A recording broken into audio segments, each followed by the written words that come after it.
The issue here today is the issue of young girls who are out there looking for shortcuts in life and ending up in very, very big tragedies and ending up in bad situations because of the pressure of money. Number one Kenya mzima, East Africa, mambo ni hapa, kila kitu ni tamu zaidi. So we have these girls, yeah, when we were in school they used to be choppies. You know what a choppy is? In my school, choppies used to be those girls who would wake up at around 4 in the morning, 3:30 in the morning and go to class with lamps and read. You know, they used to bother me personally because I loved my sleep. I thought that it was my right to sleep. So anytime I woke up at around maybe 4 in the morning or 4:30 and I look out of the window and I see that there are girls already reading in class, because my dormitory was not so far from our classes, I see girls already with lamps, I would feel very bad. They used to bother me. Personally, I don't like people who make me feel guilty of myself. I don't like people who make me feel that there's somebody better than me. I don't like competition. And I like my sleep. So when I see somebody in class reading and me, I'm still in my bed, I feel very bad. Now comes this moment now. Me, who was not waking up earlier than 4:30 in the morning, going to preps to read, I hear or read on news or see on Facebook updates about the girl that used to wake up extra early to go read, having been killed because of a sponsor. Then I wonder, what happened? You guys, I believe that when you join university, even if you join backdoor, you join backdoor because your parents or your guardians or the people who pay your fees, they believe in you. They know maybe the exams were just tricky or something. That is why you failed, and that's why they feel like they have to pay for you a way into university. University students are clever students. For you to be in a university, you're a clever kid.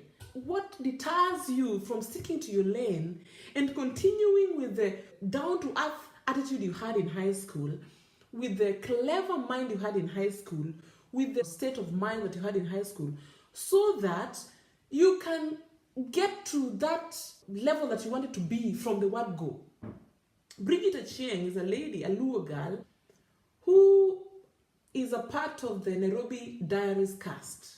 I watch Nairobi Diaries, by the way, when I'm bored, I do. So Bridget Chieng has been bold enough. That's why I respect her. Bold enough to speak out, to tell these girls that, you know what? We do these things with a reason. For me, it was my dream to be a star. I've got kids to take care of. I come from Kibra. She even showed her house. She came from a poor background, but she was so ambitious. So she wanted to be a star. Now there's this difference, my people. You find somebody like Bridget Chieng. Bridget has come from a difficult background, a poor neighborhood, gets an opportunity to be a star. She goes there like she just wants to earn some money, to be on TV and to act. Then she realizes here, this is what has made, or has not made, but has pushed somebody like Vera Sidika's career up.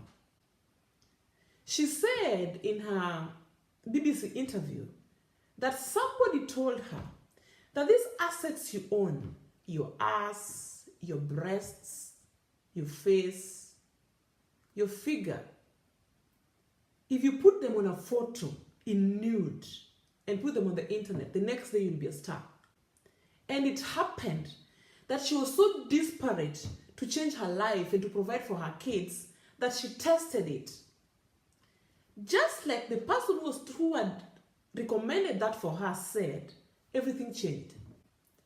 Nairobi Diaries, before she joined it, Vera Sidika was in there. Vera Sidika also got into the public platform through nudes, through dancing naked to hip-hop videos. So then she joined Nairobi Diaries, and the Nairobi Diaries thing pushed her a bit up. So now you get Bridget Chieng, who sees her there and knows how far in her heart, she knows how far Vera has reached. So she goes and tests it. 2 days, 3 days, 3 episodes, 4 episodes on Nairobi Diaries, and suddenly she's walking on the street and every university student is worshipping her. She gets to know that, you know what? The money from Nairobi Diaries cannot pay your rent. But you know what? if you take charge and you make use of the opportunity you have here, this public life you have here, you can make money. So do what? Become an escort girl. Suddenly, you are able to get market outside of the country, outside of Kenya. So that means you can go outside of Kenya. Then when you are within Kenya, you can charge more. Married men, their homes are stable, but they want something new. They have money in their pockets, and money is what you want. They want warm blood. They can get it because they have the money. It's about buying and selling of goods and services. They get to realize, aha, the cast on Nairobi Diaries are all about money. They need the money, and they can give you all the goodies. And you, despite the fact that in you inside you don't want to give the goodies, but you know you need the money. And all the pressure is there. You are on Nairobi Diaries, you're a star to the local girls, you're on TV every week, and you need to dress well, you need to change your clothes every time, you can't repeat your clothes, you need to wear the latest, you need to, even if it's fake Gucci, you have to wear it. What do? You get into contact with the rich men out there. They have settled their families back at home. They have housed in Runda and in Karen. They are the rulers. They're the members of the Kenya club. So now you have the ass, but you don't have the money. You need to compete with your peers. You need to be more of a role model than the other. You need to drive a car. Every girl is spinning on the streets. Your mom is still in Kibra. You need to get your mom out of that Kibra. You have pressure on you, and you're a young girl. So what do?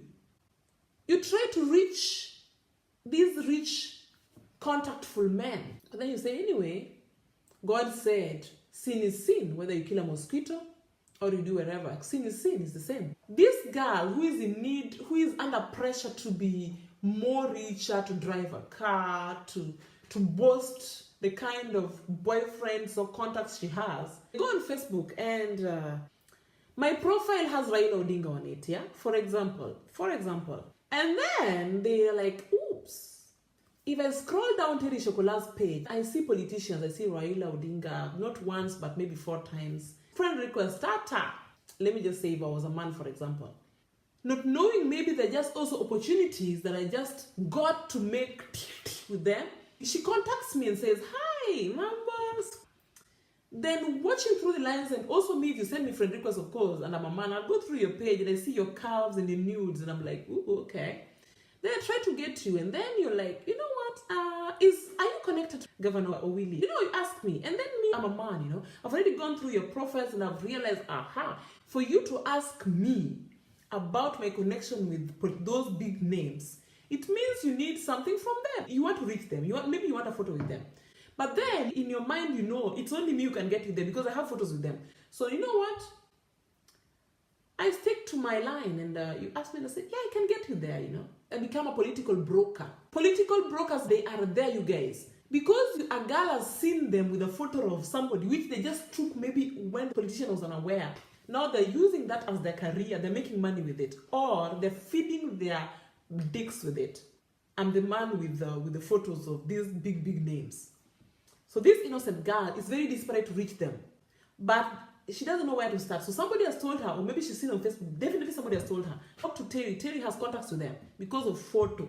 So now she gets contacts with me, and I go through the profile, because if you send me friend requests, by the way, I go through your profile and I see if you match me or not. That's what I do personally. If I see your profile is just as short as this, I know you're a fake account and don't go on.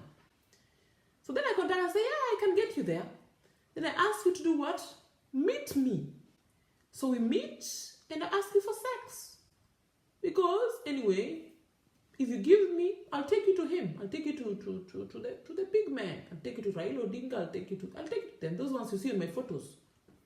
Yet, I don't even have a smell, even a single smell of where these people are.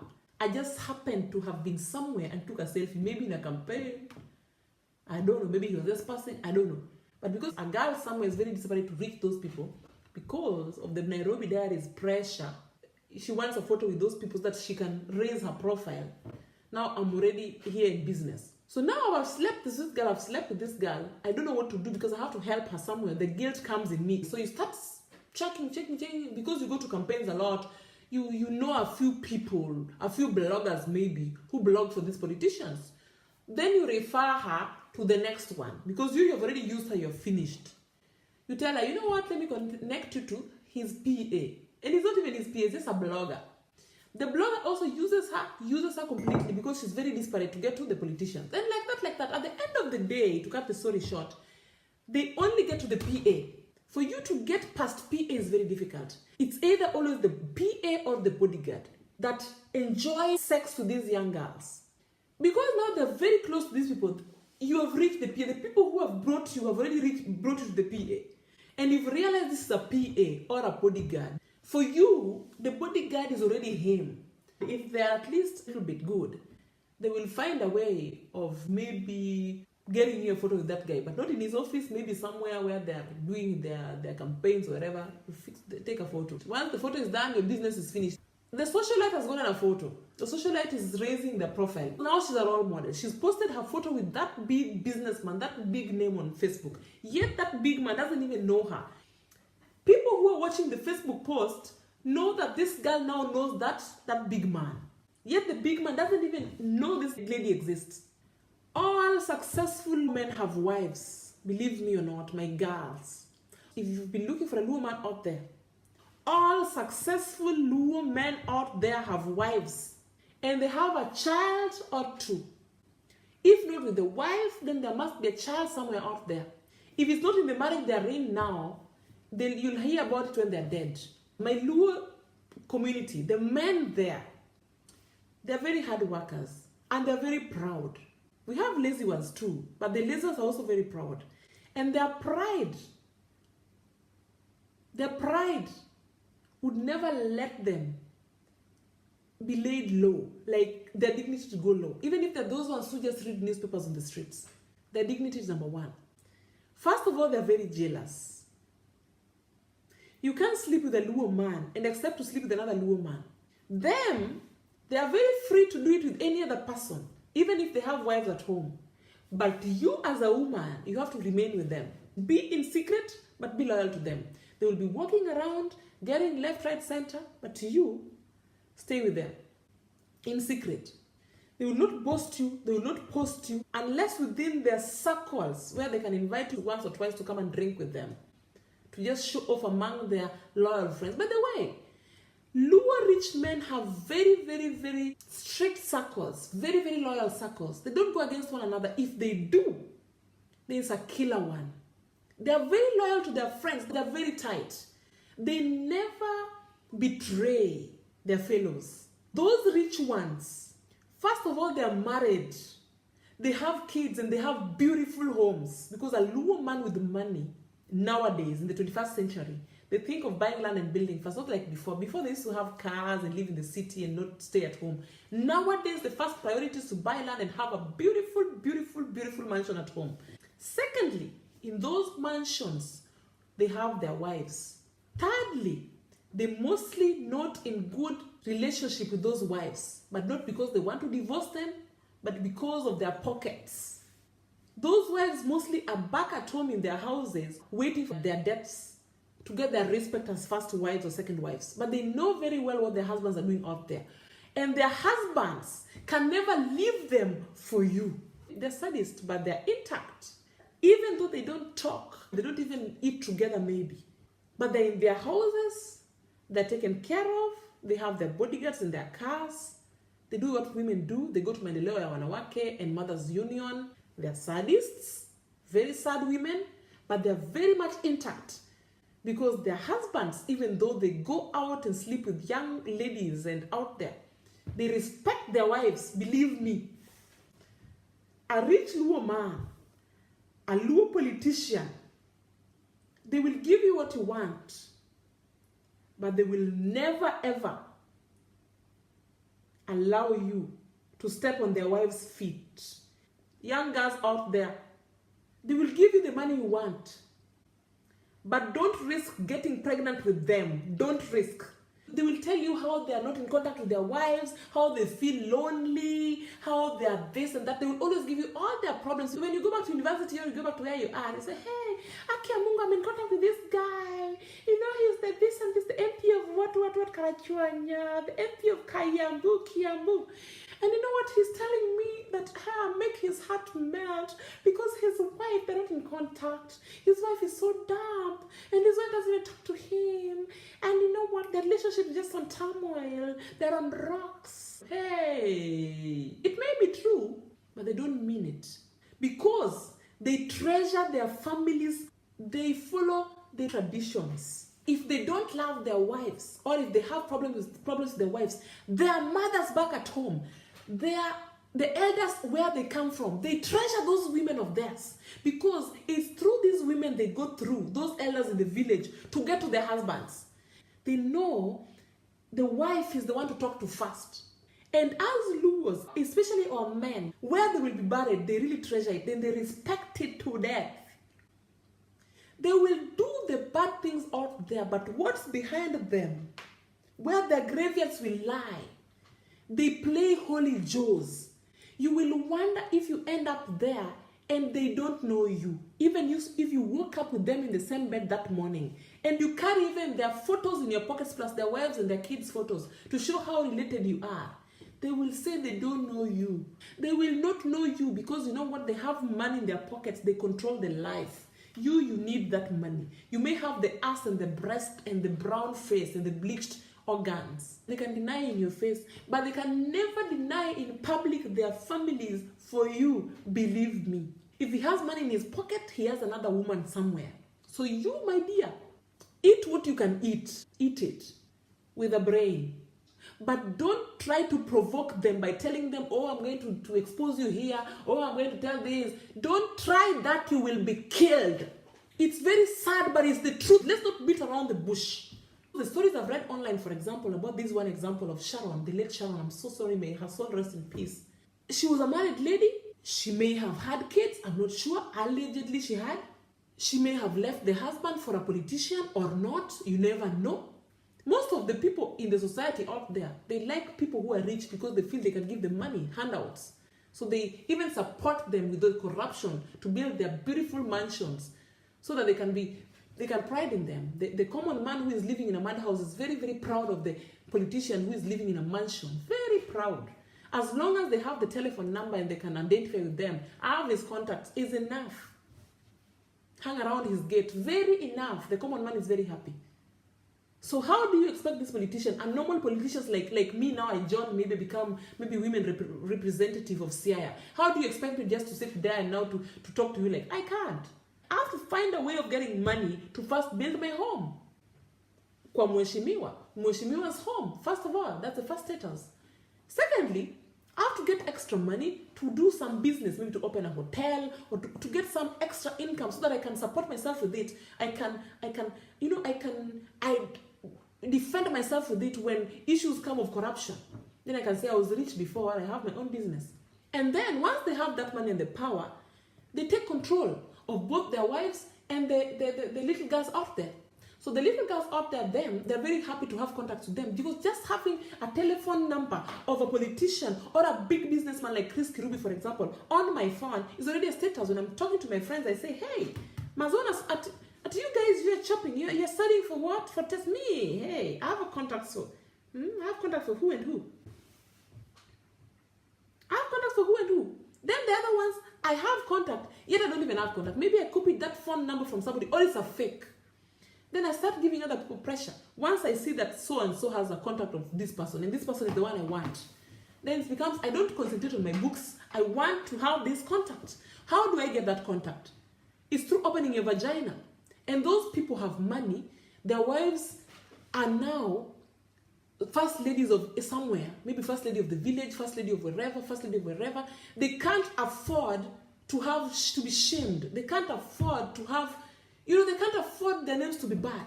So they have to protect their husbands no matter what. They have pain in their golden caves. But what consoles them and keeps them intact is the fact that at death of these men, They're the ones who be called as Mikai. Mikai is a very respected word. The first wife, whether divorced or not, whether living with him or not, is the one who will be recognized, my dear. Even if he lived with you in Nairobi, bought you your apartments, you flew to Dubai and to Malaysia, you went to US, you went to England, you drove Mercedes and you brought all these things we see on Instagram. Oh, I'm in the university studying this. I'm doing a postgraduate in this. I'm doing a master's in this. I'm doing a this and this, doctorate in this. Never ending. How do you study? You don't take a break to work, because I know that every student, even me when I was a student here at Hamburg University, I had to work to be able to survive. I had to work to give my parents something, my mother something. I had to work to maintain me. I had to work. Yeah, I had to work. Now I watch Facebook and Instagram and I just say, you are playing role model to these girls in the university. You are also in the university. You start from certificate, you go to diploma, you go to degree, first degree undergraduate, then you want to go do postgraduate, you want to do for us, I don't know, masters, you want to do for us. And you are a student, you don't work. You drive these big cars. You change for us outfits without stop. Where do you get this money? And then you want to make for us a motivational talk, and you want us to believe, you want us to give you likes. You are the people who are misleading these kids out here. Real university students work. They all work. That is why in Europe here, even in Germany, you're given a work permit for 65 days a year to work. These ones of ours in Kenya, for example, they don't work. But they're always traveling abroad. They're going on holidays. They're shopping. They're wearing the Louis Vuittons. They're driving big cars. The fuel price is high. And you see a girl under pressure to be like you. Why don't you just call them behind and say, you know what? I come from a rich background. Also depend on me. Instagram is generation. Facebook is generation. It's for this generation, my person. Don't follow me. Don't do this because you see me doing this. Be an inspiration by telling them the truth. Most of these children that we see dying out there and being raped out there in clubs, they have very, very poor backgrounds. Like that girl who was on BBC, Larry Mado's Sugar the other day. She comes from Homa Bay. Her mother lives in a Mabati house, iron sheet house. And she's busy saying that, sex, what is wrong with sex anyway? If sex can give me money and give me the things I want and take me abroad, what is wrong with sex anyway? Do you know how to get parents is hard? Do you know how painful it is to see your mother crying if she's alive? There's nothing as good as just making your mother smile. As much as you love yourself and you have your own things, you people, there's nothing as much as when your mother is still alive to just give her that thank you. Not thank you with the mouth, but thank you with the actions. Your mother is struggling, living in an iron sheet house in Homa Bay, Mabati house. You live in a hostel. You have everything okay. And then you forget about all that. And then you are thinking of being like the people on Instagram, like Vera Siddiq and like who. Yet you don't even know what they go through. Even among orphans, you people, they're very bad orphans. Very, very bad orphans. Leave the kids out of this. Let no orphan over 18 bring you down by the fact that they're orphans. By telling you, oh, no, even I'm in the orphan. You're talking like that to me. I don't even have a mother and a father. Everybody one time will not have a mother and a father. Me, for example, the person I treasure most at home is my mother. If my mother, God forbid, but if my mother was to die today, I would not care about any other person out there. I wouldn't. And that is what orphans do here abroad. Because they've gone through a lot, maybe through families. They've seen their mothers being betrayed and being abused after their father's deaths. They've seen all those fires. They've been thrown out of their homes. Their homes have been grabbed. They've been put on the streets. Once they step abroad, they know they're free from their guardians. They're free from them. Their sisters and brothers are okay. Maybe they've come abroad or they're married in Kenya. They're married to rich wazungus. They're okay. I tell you, they want to bother. You are their friends. They have money, you have money too. But you have responsibility back at home. Because your mother is still alive. Your father may still be alive. Your sisters and your nieces, your aunties, your uncles are still alive. You have to take care of them whether you like it or not.